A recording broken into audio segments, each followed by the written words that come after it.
same thing.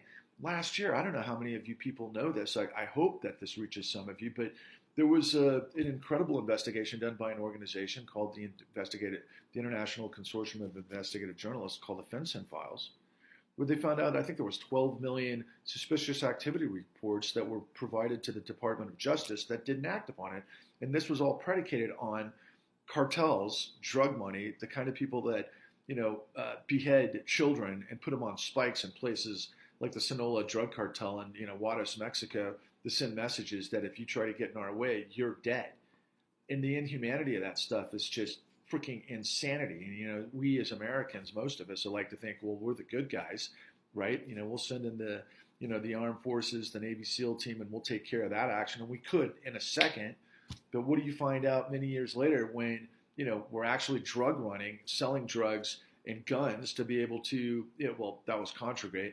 We had drugs coming into the United States through,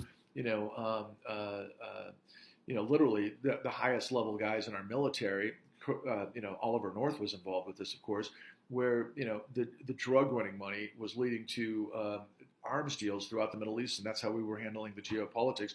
Of which, incidentally, a lot of that money went into the S&Ls and the financial system, and money that was laundered in real estate in places like Texas, especially at that time period in California. And guess who was involved with a lot of that stuff back then? Donald Trump. Donald Trump's been in this business for decades. And so when Rachel Maddow, he gets paid $30 million a year to hyper-focus on Trump and ignore millions of people that have gone through this in the court system. And of course, many of those people come out Trump supporters because they are just prolifically, out of their minds, hateful of the Obama administration. They can't see past themselves and that the betrayal from that side of things to know that Donald Trump is doing the exact same thing. Look, I'm sorry. I'm just here to tell the truth, and it doesn't matter who you are.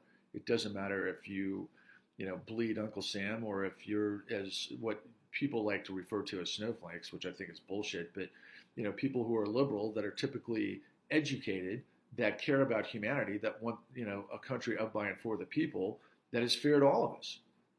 That to me is Americana.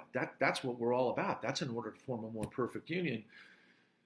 But we're all at each other's throats because it's a sinking Titanic, and nobody can actually get their heads around the truth because nobody's listening. Everybody's talking, everybody's yelling, everybody's screaming, everybody's pointing the finger at somebody else. Everybody is not looking at what their own situation is, and nobody apparently is listening to me, except for everybody who wants to tell me that I don't know what I'm talking about.